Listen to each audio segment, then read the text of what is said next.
Hello, everybody. We are going to start a series of lectures on American literature. American literature is comparatively younger. America is a vast continent which had human inhabitation for centuries. But the history of American literature usually begins with the white settlements that began only in the 16th, 17th centuries.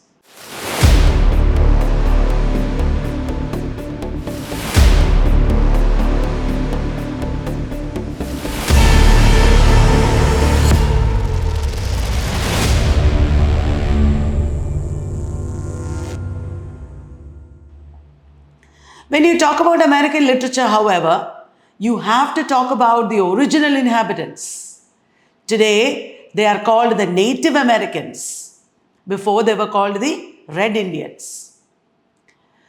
What we see today as America is the United States of America. And this nation, United States of America or the USA, is a nation of wanderers, explorers, settlers, immigrants. Originally, only white settlers were there, but now it is highly multicultural. But before all this started, this settlement and exploration, there was in America at least 500 tribes of Native Americans. These tribes worshipped nature. They had their own indigenous cultures, languages, oral literatures. All these were recorded later, at least some of it was recorded later. That is how we know it. But the lion's share of it, the majority of these oral traditions were wiped out with the white settlements. What happened in these oral literatures today in the post-colonial period? We are intrigued by it. We try to reclaim that lost tradition. They sang about heroes, gods, the achievements of the tribal rulers and leaders. This is the same in all oral literatures. And in these oral literatures, there are lyrics, chants, riddles. It is an entire culture of performance. When the white settlers came, they tried to teach the natives English, or they destroyed native populations altogether. Many native children lost their languages. So today, the revival of native literature is not completely possible. However, there are Native American writers in contemporary American literature, and they become increasingly important in our study of American literature. Now let me talk to you about the explorers who discovered America. The first known exploration of America, as everybody knows, was made by Christopher Columbus.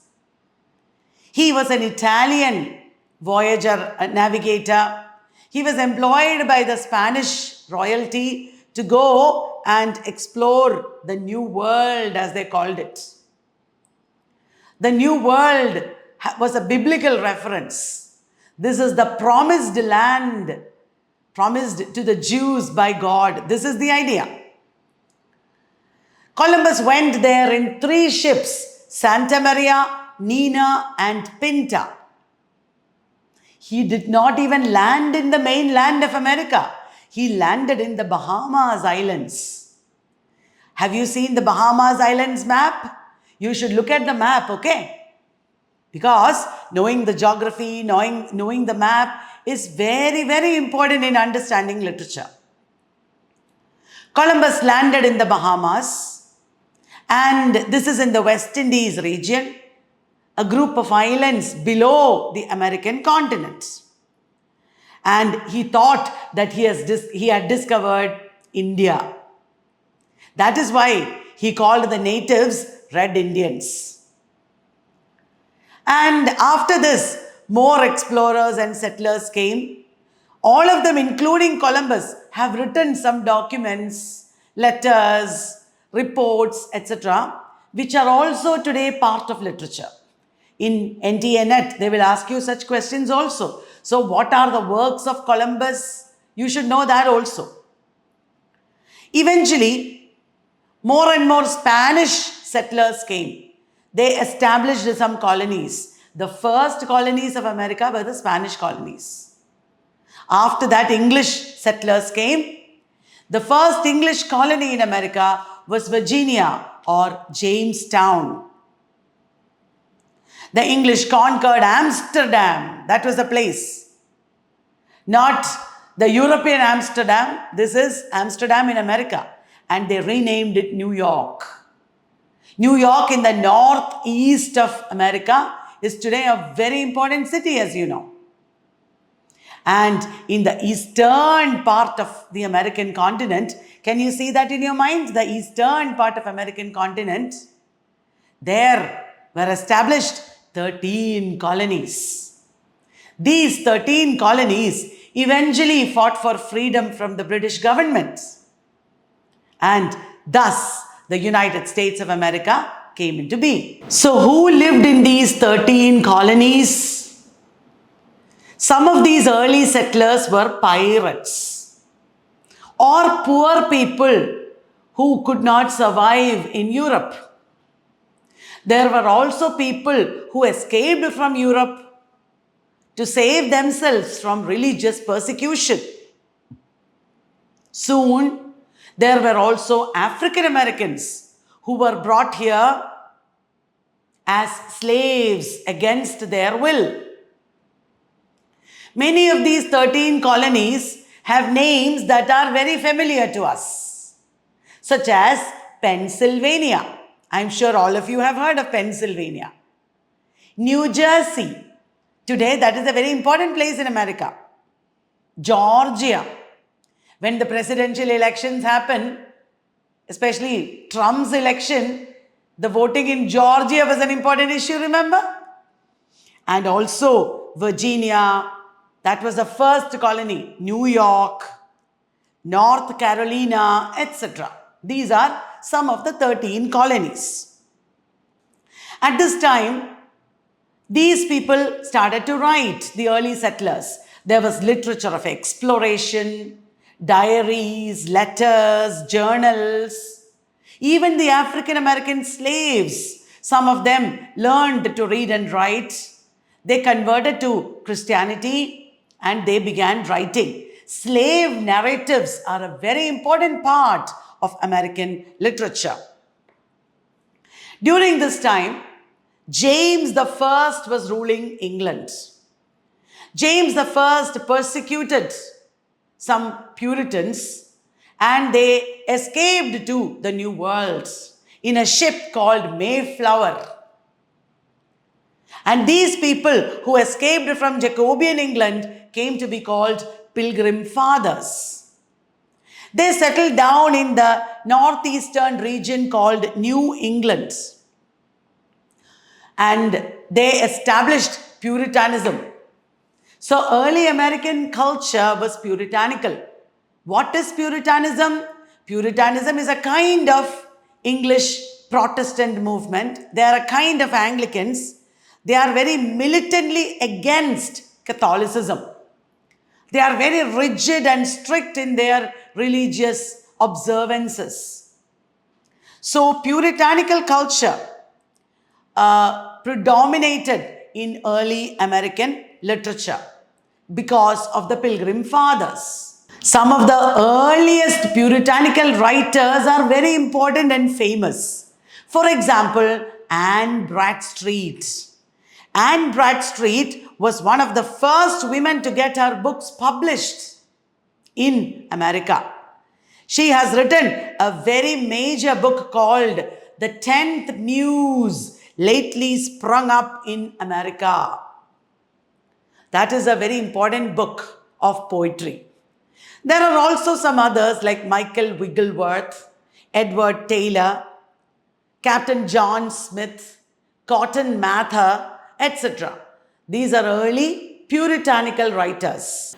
There are some special genres in puritanical literature. Many of them are religious genres. For example, there is a genre called Jeremiad. Jeremiad. Have you heard of that? It is like a prophetic sermon about doom. Remember, doom is coming. Live properly. Be good Christians. That kind of message Jeremiads gave. At this time, as you know, there are Native Americans or Red Indians. Many of the white settlers were captured by the Red Indians. And there were captivity narratives. Narratives of people captured by the natives. Literature in the puritanical age reflected some of the extreme ideas of the Puritans. The Puritans were completely against malpractices in religion, and they were severely intolerant of what they called witchcraft. There was in the 17th century in Salem, in Massachusetts, that is the New England region, something called witch trials, Salem witch trials. Some women were accused of being witches because they got hallucinations. They began to behave in a weird manner, maybe because of patriarchal oppression. But they were accused of being witches and they were tried and punished. Some of them were killed also. Salem witch trials became very notorious later.